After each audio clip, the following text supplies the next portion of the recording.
اچھا جی، آج کا ہمارا سبق ہے پارہ نمبر 2، رکوع نمبر 3۔ اعوذ باللہ من الشیطان الرجیم، بسم اللہ الرحمن الرحیم۔ یا ایہا الذین آمنوا استعینوا بالصبر والصلاۃ ان اللہ مع الصابرین۔ اے مسلمانوں، مدد لو صبر اور نماز سے، بے شک اللہ صبر کرنے والوں کے ساتھ ہیں۔ وَلَا تَقُولُوا لِمَن يُقْتَلَ فِي سَبِيلِ اللَّهِ أَمْوَاتٌ بَلْ أَحْيَاءٌ وَلَٰكِن لَّا تَشْعُرُونَ۔ اور نہ کہو ان کو جو مارے گئے خدا کی راہ میں کہ مردے ہیں، بلکہ وہ زندے ہیں لیکن تم کو ان کی خبر نہیں۔ وَلَنَبْلُوَنَّكُم بِشَيْءٍ مِّنَ الْخَوْفِ وَالْجُوعِ وَنَقْصٍ مِّنَ الْأَمْوَالِ وَالْأَنفُسِ وَالثَّمَرَاتِ وَبَشِّرِ الصَّابِرِينَ۔ اور البتہ ہم آزمائیں گے تم کو تھوڑے سے ڈر سے، والجوع اور بھوک سے، وَنَقْصٍ مِّنَ الْأَمْوَالِ اور مالوں میں،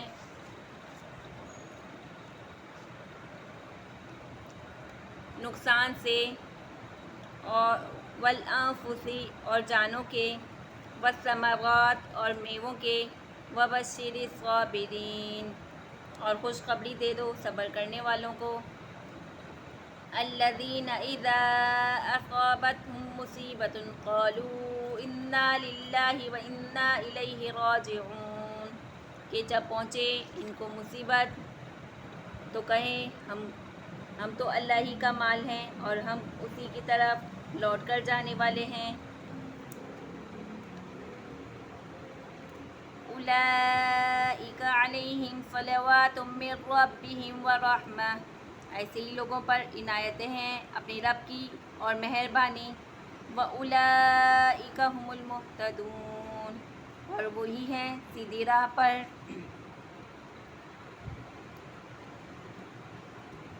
ان الصفا والمروۃ من شعائر اللہ۔ بے شک صفا اور مروہ نشانیوں میں سے ہیں اللہ کی۔ فمن حج البیت او اعتمر فلا جناح علیہ ان یطوف بہما۔ سو جو کوئی حج کرے بیت اللہ کا یا عمرہ کرے تو کچھ گناہ نہیں اس کو کہ طواف کرے ان دونوں میں۔ ومن تطوع خیرا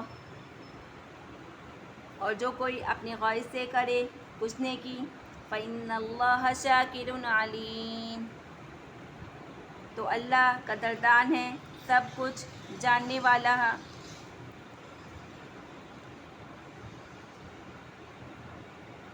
ان الذین یکتمون ما انزلنا من البینات والہدی من بعد ما بیناہ للناس فی الکتاب اولئک یلعنہم اللہ ویلعنہم اللاعنون۔ بے شک جو لوگ چھپاتے ہیں جو کچھ ہم نے اتارے صاف حکم اور ہدایت کی باتیں بعد اس کے کہ ہم ان کو کھول چکے لوگوں کے واسطے کتاب میں، ان پر لعنت کرتا ہے اللہ اور لعنت کرتے ہیں ان پر لعنت کرنے والے۔ الا الذین تابوا واصلحوا وبینوا فاولئک اتوب علیہم وانا التواب الرحیم۔ لیکن جنہوں نے توبہ کی، واصلحوا اور درست کیا اپنے کلام کو، وبینوا اور بیان کر دیا حق بات کو، فاولئک اتوب علیہم تو ان کو معاف کرتا ہوں، وانا التواب الرحیم اور میں ہوں بڑا معاف کرنے والا نہایت مہربان۔ ان الذین کفروا وماتوا وهم کفار اولئک علیہم لعنۃ اللہ والملائکۃ والناس اجمعین۔ بے شک جو لوگ کافر ہوئے اور مر گئے کافر ہی انہی پر لعنت ہے اللہ کی اور فرشتوں اور لوگوں کی اور سب کی۔ خالدین فیہا لا یخفف عنہم العذاب ولا هم ینظرون،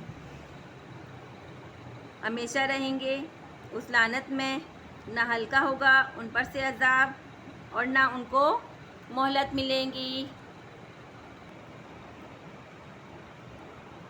وَإِلَٰهُكُمْ إِلَٰهٌ وَاحِدٌ لَا إِلَٰهَ إِلَّا هُوَ الرَّحْمَٰنُ الرَّحِيمُ، اور معبود تم سب کا ایک ہی معبود ہے، کوئی معبود نہیں ہے اس کے سوا، بڑا مہربان ہے نہایت رحم والا۔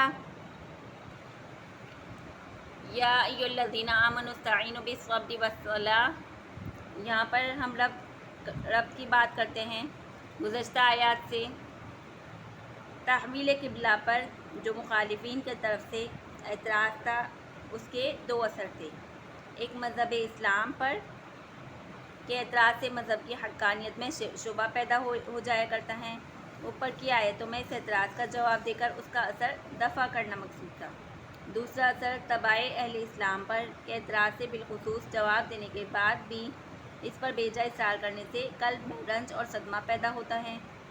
آیت آئندہ میں تخفیف حزن کا طریقہ کہ صبر و صلاح ہے بتلا کر اس دوسرے اصل کو زائل فرماتے ہیں۔ اے ایمان والو، طبیعت میں غم ہلکا کرنے کے بارے میں صبر اور نماز سے سہارا لو، بے شک اللہ تعالیٰ صبر کرنے والوں کے ساتھ رہتے ہیں اور نماز پڑھنے والوں کے ساتھ تو بدرجہ اولیٰ۔ وجہ یہ ہے کہ نماز سب سے بڑی عبادت ہے۔ جب صبر میں یہ وعدہ ہے تو نماز جو اس سے بڑھ کر ہے تو اس کا بدرجہ اولیٰ یہ بشارت ہوگی۔ اب معارف کی بات کرتے ہیں۔ صبر اور نماز ہر مشکل کا حل اور ہر تکلیف کا علاج ہے۔ استعینوا بالصبر والصلاۃ، اس آیت میں یہ ہدایت ہے کہ نماز تمام حوائج ضروریات کو پورا کرنے، آفت و مصائب اور تکالیف کو دور کرنے کا اکثیر جز ہے، مرکب ہے۔ ایک صبر، دوسرا نماز۔ اس نسخے کے تمام حوائج اور تمام مصائب کے لیے عام ہونے کے لیے قرآن عظیم نے اشارہ کیا۔ استعینوا کو عام کو چھڑائیں کہ کوئی چیز ذکر نہیں فرمائی کہ فلاں کام ان دونوں چیزوں سے مدد حاصل کرو۔ معلوم ہوا دو چیزیں ایسی ہیں ان سے انسان کی ضرورت میں مدد حاصل کی جا سکتی ہے۔ صبر کی حقیقت کے بارے میں اب بات کرتے ہیں۔ لغوی معنی نفس کو روکنے اور اس پر قابو پانے کے ہیں۔ قرآن و سنت کی اصطلاح میں صبر کے 3 شعبے ہیں۔ ایک، اپنے نفس کو حرام و ناجائز چیزوں سے روکنا۔ دوسرا، اطاعت و عبادت کی پابندی پر مجبور کرنا۔ تیسرا، مصائب و آفات پر صبر، یعنی جو مصیبت آ گئی اس کو اللہ کی طرف سے سمجھنا اور اس کے ثواب کا امیدوار ہونا، اس کے ساتھ اگر تکلیف اور پریشانی کا اظہار، کوئی کلمہ منہ سے نکل جائے تو صبر کے منافی نہیں ہے۔ یہ تینوں شعبے صبر کے فرائض میں داخل ہیں۔ ہر مسلمان پر یہ پابندی عائد ہے کہ تینوں طرح کے صبر کا پابند ہوں۔ عوام کے نزدیک صرف تیسرے شعبے کو صبر کہا جاتا ہے۔ 2 شعبے جو صبر کی اصل اور بنیاد ہیں عام طور پر صبر میں داخل سمجھا ہی نہیں جاتا۔ قرآن و حدیث کی اصطلاح میں صابرین انہی لوگوں کا لقب ہے جو تینوں طرح کے صبر میں ثابت قدم ہوں۔ بعض روایت میں ہے کہ محشر میں ندا کی جائے گی کہ صابرین کہاں ہیں، تو وہ لوگ جو تینوں طرح کے صبر پر قائم رہ کر زندگی گزاریں گے وہ کھڑے ہو جائیں گے، ان کو اللہ پاک بلا حساب جنت میں داخلہ عطا فرمائے گا۔ ابن کثیر نے اس روایت کو نقل کر کے فرمایا کہ آیت قرآن انما یوفی الصابرون اجرهم بغیر حساب سے بھی اسی طرف اشارہ ہے۔ نماز دوسرا جز ہے اس نسخے کا جو تمام انسانی ضروریات کو پورا کرنے، تمام پریشانیوں اور آفتوں سے نجات دلانے میں اکثیر ہے۔ نماز ہے۔ صبر کی جو تفصیل ابھی لکھی گئی، معلوم ہوا کہ در حقیقت نماز تمام عبادات صبر ہی کے جزیات ہیں، مگر نماز کو جداگانہ بیان کرنے کے لیے تمام عبادت میں نماز ایک ایسی عبادت ہے جو صبر کا مکمل نمونہ ہے، کیونکہ نماز کی حالت میں نفس کو عبادت و اطاعت پر مبعوث کیا جاتا ہے۔ تمام معاصی و مکروہات مباحات سے نفس کو بحالت نماز روکا جاتا ہے۔ اس لیے صبر کے جس کے معنی نفس کو اپنے قابو میں رکھ کر تمام طاعت کا پیرو اور تمام معاصی سے اجتناب، نماز اس کی ایک عملی تمثیل ہے۔ اس کے علاوہ نماز کو تمام حاجت کی پورا کرنے، آفتوں مصیبتوں سے نجات دلانے کے لیے ایک خاص تاثیر ہے۔ دواؤں میں بھی بہت سی دوائیوں کا اثر خاص ہوتا ہے، اسی طرح نماز کے اندر بھی انسانی ضروریات کی کفالت اور تمام مصائب سے نجات دلانے میں مؤثر بالخاصہ ہے، بس شرط یہ کہ نماز آداب خشوع و خضوع کے ساتھ پڑھا جائے۔ ہماری جو نمازیں غیر مؤثر نظر آتی ہیں اس کا سبب ہمارا قصور ہے کہ نماز کے آداب خشوع و خضوع میں کوتاہی ہے، ورنہ نبی کریم صلی اللہ علیہ وسلم کی عادت تھی جب کوئی مہم پیش آتی تو نماز کی طرف رجوع فرماتے، اس کی برکت سے اللہ تعالیٰ اس مہم کو پورا کر دیتے۔ حدیث میں ہے نبی کریم صلی اللہ علیہ وسلم کو جب کوئی ضرورت پیش آتی تو نماز کی طرف رجوع فرماتے۔ صبر ہی سے اللہ پاک کی معیت حاصل ہوتی ہے۔ ان اللہ مع الصابرین، کلمے کا راز بتلایا کہ صبر حل مشکلات، دفع مصائب کیسے بنتا ہے۔ ارشاد کا حاصل صبر کے نتیجے میں انسان کو اللہ کی معیت نصیب ہوتی ہے۔ جس شخص کے ساتھ رب العزت کی طاقت ہو اس کا کون سا کام رک سکتا ہے اور کون سی مصیبت اس کو عاجز کر سکتی ہیں۔ آگے ہیں یا ایھا الذین آمنوا استعینوا ولا تقولوا، اور نہ کہو ان کو جو مارے گئے خدا کی راہ میں مردے، بلکہ وہ زندہ ہیں لیکن تم کو ان کی خبر نہیں۔ اس کے بعد ہے اور ہم تم کو آزمائیں گے تھوڑے ڈر سے، بھوک سے، نقصانوں میں جان مال، میووں کے، اور خوشخبری دے دو صبر کرنے والوں کو۔ اور جب ان کو کوئی مصیبت پہنچے تو کہیں کہ ہم اللہ ہی کا مال ہیں، اسی کی طرف لوٹ کر جانے والے ہیں۔ یہی لوگ ہیں، ان پر عنایت ہے ان کے رب کی مہربانی، اور وہی ہیں سیدھی راہ پر۔ ربط بتا دیں آیات کا گزشتہ آیات سے۔ اول خاص ناگوار واقعے میں صبر کی تعلیم، صابرین کی فضیلت۔ آیات میں آئندہ بعض اوقات خلاف طبع کی تفصیل اور صبر کی ترغیب اور فضیلت بیان کی۔ قتل و قتال مع کفار کا مضمون مقدم فرماتے ہیں۔ دو وجہ سے، اول بوجہ اعظم ہونے کے، اعظم صبر کرنے والا اصغر پر بدرجہ اولیٰ صبر کرے گا۔ دوسرا خاص طور پر مناسب ہونے کی وجہ سے، کیونکہ معتذرین مذکورین کے ساتھ یہ معاملہ پیش آتا تھا۔ خلاصہ تفصیل کی بات کرتے ہیں۔ جو اللہ کی راہ میں قتل کیے جائیں ان کو فضیلت اس کی نسبت مردہ نہ کہو، وہ ممتاز حیات زندہ ہیں لیکن تم ان کے حیات کا ادراک نہیں کر سکتے۔ یہ صرف رضا تسلیم و رضا کے جو مقتضی ایمان کا ہیں تمہارا امتحان کریں گے، کسی قدر خوف سے، ہجوم مخالف یا نزول حوادث و شدائد سے پیش آئیں گے، اور کسی قدر فقر و فاقہ سے، کسی قدر جان مال اور پھلوں کی کمی سے، مثلاً مواشی مر گئے، آدمی مر گیا، بیمار ہو گیا، پھل کھیتی کی پیداوار تلف ہو گئی، بس تم صبر کرنا۔ اور جو لوگ امتحانوں میں پورے اترے اور مستقل رہے، ایسے صابرین کو بشارت سنا دیجیے جن کو عادت تھی کہ جب کوئی مصیبت پہنچی تو دل میں یوں کہے کہ مال اولاد حقیقتاً اللہ ہی کی طرف سے ہیں اور مالک حقیقی کو اپنے ملک کی طرف تصرف کا اختیار ہے۔ اس سے ملک کو تنگ کرنا معنی ہم سب دنیا کے اللہ پاک کے پاس جانے والے ہیں، سو یہاں کے نقصانوں کا بدلہ وہاں جا کر ملے گا۔ اور جو مضمون بشارت کا ان کو سنایا جائے گا کہ لوگوں پر جدا جدا خاص خاص رحمتیں بھی ان کے پروردگار کی طرف سے مبذول ہوں گی، اور سب بلا اشتراک عام رحمت بھی ہوگی۔ یہی لوگ ہیں جن کی حقیقت حال تک رسائی ہوگی۔ اللہ تعالیٰ کو ہر چیز کا مالک اور نقصان کا تدارک کرنے والا ہے۔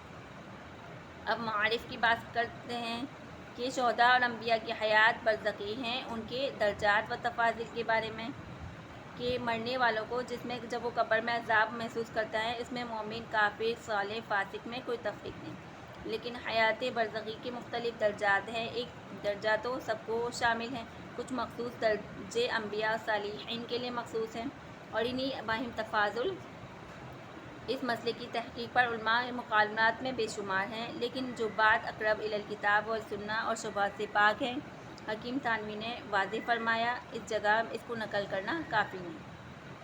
فائدہ یہ کہ معلوم ہوا کہ جو اللہ کی راہ میں مارے جائیں ان کو مردہ کہنا جائز، مر گیا صحیح گو کہ مردہ کہنا جائز ہے، لیکن اس کی موت کو دوسرے مردوں کی اسی موت سمجھنے کی ممانعت ہے۔ وجہ یہ ہے کہ بعد مرنے کے گو برزخی حیات ہر شخص کو روح کو حاصل ہے اور اسی سے جزا و سزا کا ادراک ہوتا ہے، لیکن شہید کو اس حیات میں مردوں سے ایک گو نہ گو امتیاز اور ہے کہ یہ حیات آثار ہے اور اسے قوی ہیں، جیسے انگلیوں کے پورے اور ایڑی، اگرچہ دونوں میں حیات ہیں اور حیات کے آثار بھی موجود ہیں، لیکن انگلیوں کے پوروں میں حیات کے آثار احساس بنسبت ایڑی کے زیادہ ہیں۔ اس طرح شہداء میں آثار حیات عام مردوں سے زیادہ ہیں، حتیٰ کہ شہید کو اس حیات کی قوت کا ایک اثر برخلاف معمولی مردوں کے اس جسد ظاہری تک بھی پہنچ جاتا ہے اور اس کا جسم باوجود مجموعہ گوشت و پوست ہونے کی خاک سے متاثر نہیں ہوتا اور مثل جسم زندہ کے صحیح سالم رہتا ہے۔ احادیث مشاہدات سے شاہد ہیں، پس امتیاز کی وجہ سے شہداء کو احیاء کہا گیا۔ ان کو اموات کے برابر اموات کہنے کی ممانعت ہے، مگر احکام ظاہرہ میں وہ عام مردوں کی طرح نہیں، ان کی میراث تقسیم ہوتی ہے، ان کی بیویاں نکاح کر سکتی ہیں۔ یہی وجہ کہ انبیاء علیہ السلام شہداء سے بھی زیادہ امتیاز اور قوت رکھتے ہیں، یہاں تک کہ سلامت جسم کے علاوہ ان کے حیات برزخی کے آثار ظاہری طور پر بھی پڑتے ہیں۔ مثلاً میراث تقسیم نہیں ہوتی، ازواج اس سے نکاح نہیں کر سکتی۔ بس اس حیات میں سب سے قوی تر انبیاء، پھر شہداء اور پھر معمولی مردے۔ البتہ بعض احادیث سے معلوم ہوتا ہے کہ اولیاء صالحین بھی اس فضیلت میں شہداء کے شریک ہیں، سو مجاہدہ نفس میں مرنے کو بھی مانند شہادت سمجھیں گے اور پردہ بھی شہادت ہوگے۔ کہا جائے گا کہ آیت میں شہداء کی تخصیص عام قرون کے اعتبار سے ہے، شہداء کی مرتبہ دوسرے لوگ صالحین و صدیقین کے اعتبار سے نہیں۔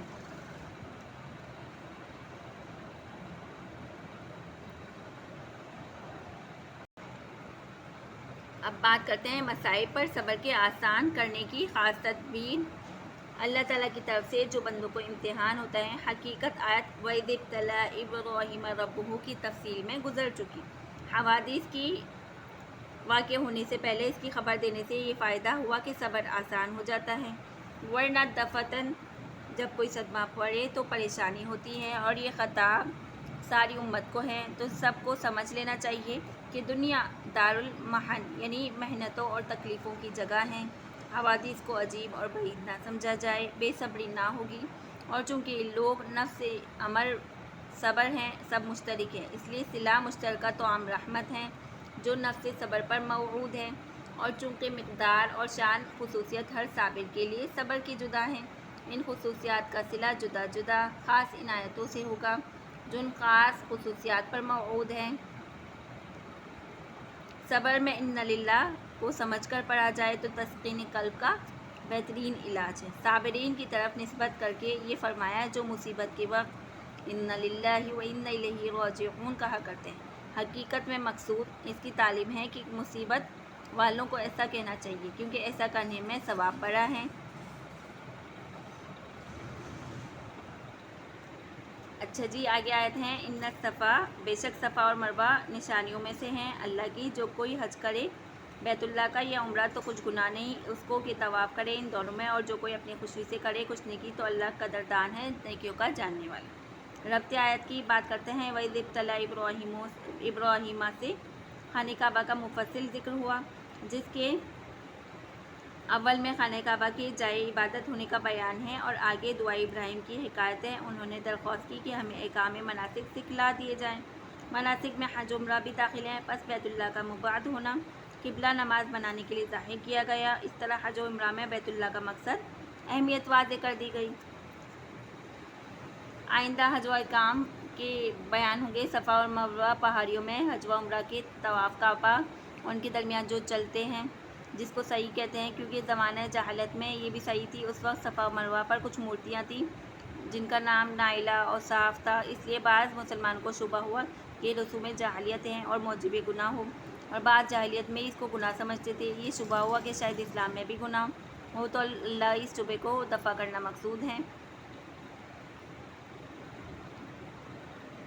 ٹھیک، اب خلاصہ تفصیل صفا مروہ کی صحیح شبہ نہ کرو، کیونکہ تحقیقتاً صفا مروہ کے درمیان سعی کرنا یادگار دین خداوندی ہے۔ سو جو کوئی شخص حج کرے بیت اللہ کا عمرہ کرے ان پر ذرا گناہ نہیں، جیسا تم کو شبہ ہوگا ان دونوں کے درمیان صحیح کے معروف طریقے کے مطابق آمد و رفت کرنے میں جس کا نام سعی ہے، اور گناہ کیا لیکن ثواب ہوتا ہے، کیونکہ یہ سعی تو شرعاً امر خیر ہیں، اور ہمارے یہاں کا ضابطہ ہے جو شخص خوشی سے کوئی امر خیر کرے تو حق تعالیٰ اس کی بڑی قدردانی کرتے ہیں اور اس خیر کرنے والے کی نیت خلوص خوب جانتے ہیں۔ اب لغات کی بات کرتے ہیں۔ شعائر اللہ، شعار کی جمع شعیرہ، معنی علامت، یعنی اللہ تعالیٰ نے دین کی علامتوں میں سے قرار دیا صفا و مروہ کی۔ حج کے معنی قصد کرنے، اسلام میں قرآن و سنت میں خانہ کعبہ کا قصد کرنے کو اور مخصوص ارکان ادا کرنے کو حج کہتے ہیں۔ عمرہ کی معنی زیارت، اور اصلاح شرع میں مسجد حرام کی حاضری اور طواف اور سعی کو کہا جاتا ہے۔ صفا اور مروہ کے درمیان سعی واجب ہے، یہ صحیح امام احمد کے نزدیک سنت مستحبہ، امام شافعی کے نزدیک فرض، امام ابو حنیفہ کے نزدیک واجب ہے، ترک کرنے سے ایک بکری ذبح کرنی پڑتی۔ ٹھیک ہے، اچھا، ان الذین یکتمون، یہاں سے بات کرتے ہیں، بے شک جو لوگ چھپاتے ہیں جو کچھ ہم نے اتارا صاف اور احکام ہدایت کی باتیں، بعد اس کے کہ ہم ان کو کھول چکے لوگوں کے واسطے کتاب میں، ان پر لعنت کرتا ہے اللہ اور لعنت کرتے ہیں لعنت کرنے والے، تا آخر یہاں تک کی تفصیل بات کرتے ہیں۔ اب ہم پہلے بات کریں گے کہ قبلے کے مضمن میں کہ قبلے کی نبوت کے متعلق اہل کتاب کی حق پوشی کا مضمون مذکور ہے۔ الذین آتیناہم الکتاب یعرفونہ الی قولہ لیکتمون الحق۔ اب خلاصہ تفسیر کی بات کرتے ہیں۔ جو لوگ اخفا کرتے ہیں مضامین کا جن کو ہم نے نازل کیا، جو کہ اپنی ذات میں واضح ہیں اور دوسروں کے لیے ہادی ہیں، اور اخفا میں اپنی حالت کے بعد مضامین میں کتاب الہی تورات میں نازل فرما کر عام لوگوں پر ظاہر کر چکے، ایسے لوگوں پر اللہ بھی لعنت فرماتے ہیں، اپنی رحمت خاصہ سے ان کو بعید کر دیتے ہیں۔ دوسرے لعنت کرنے والے بھی ان فعل سے نفرت کرتے ہیں اور ان پر بددعا کرتے ہیں، مگر جو لوگ اس اخفا کرنے والوں میں حرکت سے توبہ کر لیں اور جو کچھ اس فعل سے خرابی ہوئی آئندہ کے لیے اصلاح کر لیں اور ظاہر کر دیں کہ سب کو اطلاع ہو جائے اور گمراہ کرنے سے باز رہیں، اور ظاہر معتبر عند الشرع یہ ہے کہ اسلام کو قبول کر لیں، کیونکہ اسلام نہ لانے میں نبوت محمدیہ کے متعلق عوام پر بھی حق مخفی رہے گا، اور یہی سمجھیں گے کہ اگر نبوت حق ہوتی تو کتاب جاننے والے لوگ کیوں نہ ایمان لاتے۔ خلاصہ یہ کہ لوگ مسلمان ہو جائیں تو ایسے لوگوں کے حال میں عنایت سے متوجہ ہو جاتا ہے، ان کی خطاؤں کو معاف کر دیتا ہے، اور میری تو بکثرت عادت ہے توبہ کر لینا اور مہربانی فرمانا، کوئی توبہ کرنے والا چاہے۔ البتہ جو لوگ اسلام سے نہ لائیں اور اسی حالت پر غیر مسلم مر جائیں، ایسے لوگوں پر لعنت مذکور ہے۔ اللہ تعالیٰ کے فرشتے سب اس کے لیے ایسے طور پر برسا کریں گے، وہ ہمیشہ مشہور لعنت میں رہیں گے، جہنم میں داخل ہوں گے، اور ہمیشہ کا جہنم میں رہنا ہمیشہ ہی خدا کی رحمت سے دور ہوگا، اور ہمیشہ ملعون رہنا اور ہمیشہ کی لعنت، داخل ہونے کے وقت ان پر جہنم کا عذاب ہلکا نہ ہوگا اور نہ داخل ہونے کے قبل، اور کسی میعاد تک مہلت دی جائے گی، کیونکہ معادن اس وقت دی جاتی ہیں کہ جب مقدمے میں گنجائش ہو، اور گنجائش نہ ہونے پر حکم سزا ہو جاتا ہے۔ اچھا، کام کی مسائل کی بات کرتے ہیں کہ اگر دین کا پھیلانا واجب ہے اور اس کا چھپانا سخت گناہ ہے، ٹھیک ہے، اللہ پاک ایسے شخص پر لعنت کرتے ہیں، تمام مخلوق لعنت بھیجتی ہیں۔ اول جس علم کے اظہار اور پھیلانے کی ضرورت ہے اس کا چھپانا حرام ہے۔ نبی نے فرمایا صلی اللہ علیہ وسلم نے فرمایا، جو شخص دین کے احکام کا علم رکھتا ہے اور اس کے دریافت کیا جائے اور اس کو چھپائے تو قیامت کے روز منہ میں اللہ تعالیٰ آگ کی لگام ڈالیں گے۔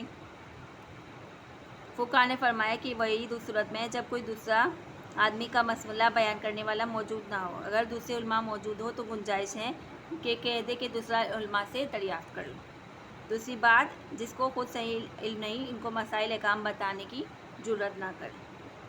تیسرا مسئلہ یہ معلوم ہوا کہ ان کو چھپانے کی سخت وعید انہی علوم و مسائل کے متعلق ہیں جو قرآن و سنت میں واضح بیان کی گئے اور جن کے ظاہر کرنے اور پھیلانے کی ضرورت ہی ہے۔ وہ باریک اور دقیق مسائل ہیں جو عوام نہ سمجھ سکے، بلکہ خطرہ ہو کہ کسی غلط فہمی میں مبتلا ہو جائیں گے، تو ایسے احکام و مسائل عوام کے سامنے بیان نہ کرنا بہتر ہے۔ ابن عبداللہ بن مسعود رضی اللہ عنہ نے فرمایا کہ تم اگر عوام کو ایسی حدیثیں سناؤ گے جن کا وہ پوری طرح سمجھ نہ سکیں تو ان کو فتنے میں مبتلا کرو گے۔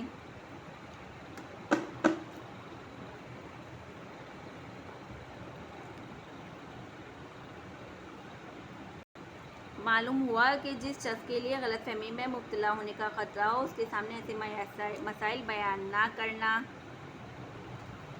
ٹھیک ہے، ایک حدیث میں نبی کریم صلی اللہ علیہ وسلم نے فرمایا ایسی یعنی حکمت کی ایسی بات ایسے لوگوں سے نہ کرو جو اس بات کے اہل ہوں، اور اگر تم نے ایسا کیا تو ان لوگوں پر ظلم ہوگا، اور جو اہل نہیں ہیں ان کے سامنے حکمت کی باتیں نہ رکھو کیونکہ اس صورت میں ان پر ظلم ہوگا۔ حدیث قرآن بھی قرآن کے حکم میں، قرآن کی آیت نہ ہوتی کہ اگر میں تم سے کوئی حدیث بیان نہ کرتا۔ آیت سے مراد آیت میں کتمان علم پر لعنت، وعید شدید مذکور ہیں۔ روایات سے معلوم ہوتا ہے کہ صحابہ کے نزدیک حدیث نبی کریم صلی اللہ علیہ وسلم کی قرآن کے حکم میں ہے۔ آیت میں تو کتمان وعید ان لوگوں کے لیے آئی ہے جو قرآن میں نازل شدہ ہدایات و بنیات کو چھپائیں، اور حدیث کا صراحتاً ذکر نہیں کیا، لیکن صحابہ نے حدیث رسول صلی اللہ علیہ وسلم کو قرآن کے ہی کے حکم میں سمجھ کر اخفاء کرنے کو وعید کا سبب سمجھا۔ وَيَلْعَنُهُمُ اللَّائِنُونَ، اس میں اشارہ ہے کہ دنیا کی ہر چیز، ہر مخلوق ان پر لعنت کرتی ہے، یہاں کے جانور حشرات بھی ان پر لعنت کرتے ہیں۔ بدعمالیوں سے ان میں مخلوقات کو نقصان پہنچتا ہے۔ حضرت براء بن عازب کی حدیث سے اس کی تائید ہوتی ہے۔ نبی کریم صلی اللہ علیہ وسلم نے فرمایا کہ اللَّائِنُونَ سے مراد زمین پر چلنے والے جانور ہیں۔ اچھا، یہاں پر یہ بات بھی ہے کہ ایک مینشن کی گئی کہ کسی شخص پر لعنت اس وقت تک جائز نہیں جب تک اس کے کفر کے مرنے کا یقین نہ ہو۔ جس کافر کے کفر کی حالت میں مرنے کا یقین نہ ہو اس پر لعنت جائز نہیں، اس لیے کہ کسی کافر کا نام لے کر اس کا لعنت کرنا جائز نہیں۔ نبی کریم صلی اللہ علیہ وسلم نے جن کافروں پر لعنت کی آپ کو اس کی موت علی الکفر کا من جانب اللہ علم ہو گیا تھا، البتہ عام کافر و ظالموں پر بغیر تعین کے لعنت کرنا درست نہیں۔ جب کفار کے لیے جائز نہیں تو عام انسانوں کے لیے تو بدرجہ اولیٰ درست نہیں، کیونکہ لعنت کا مطلب یہ ہے کہ اللہ کی رحمت سے دوری، اور اسی طرح مردود، رانڈا، درگاہ کا مارا، در اللہ کا مارا ہوا، اور یہ سب الفاظ بھی لعنت کے الفاظ میں ہیں۔ اس بہرحال ان الفاظ سے اجتناب کرنا چاہیے۔ آخر اس رکوع کی آخری آیت ہے وَإِلَٰهُكُمْ إِلَٰهٌ وَاحِدٌ، اور معبود تم سب کا معبود ہی ایک ہی ہے، کوئی معبود نہیں اس کے بڑا مہربان نہایت رحم کرنے والا۔ اس کی آیت کی تفسیر کہ مشرکین عرب نے یہ آیت وَإِلَٰهُكُمْ إِلَٰهٌ وَاحِدٌ اپنے عقیدے کے خلاف سنی تو عجب سے کہنے لگے کہ سارے جہانوں کا ایک معبود ہے، اگر یہ دعویٰ صحیح ہے تو کوئی دلیل پیش کریں۔ حق تعالیٰ نے فرمایا کہ ایسا معبود جو تم سب کے معبود بننے کا مستحق ہے وہ تو معبود حقیقی ہے، اس کے سوا کوئی عبادت کے لائق نہیں، وہی رحمان رحیم ہے، اس کی صفات کامل ہیں، اور بدون کمال صفات معبودیت کا استحقاق باطل ہے، بس بجز معبود حقیقی کوئی اور مستحق عبادت نہ ہوا۔ یہاں پر مسائل کی بات کرتے ہیں۔ توحید کا مفہوم وَإِلَٰهُكُمْ إِلَٰهٌ وَاحِدٌ، اللہ تعالیٰ کی توحید متعدد اور مختلف حیثیتوں سے ثابت ہے، وہ ایک ہے، کائنات میں اس کی کوئی نظیر اور شبیہ نہیں، نہ اس کا ہمسر برابر ہے، نہ اس کا کوئی مستحق، اس کو واحد کہا گیا۔ دوسرا یہ کہ ایک ہی استحقاق عبادت ہے میں، یعنی اس کے سوا کوئی عبادت کا مستحق نہیں۔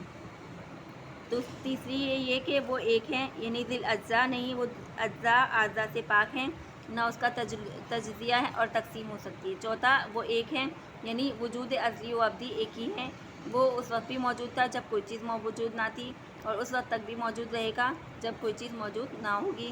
اس کے بعد واحد حقیقی ہونے پر تکوینی علامات و دلائل بتائے گئے کہ ہر عالم و جاہل دیکھ کر سمجھ سکتا ہے۔ اللہ پاک اس پڑھنے پڑھانے کو قبول کرے، اس میں غلطی ہوئی ہو تو معاف کرے، اور دین اور دنیا میں کامیابی کا سبب بنائے۔ السلام علیکم۔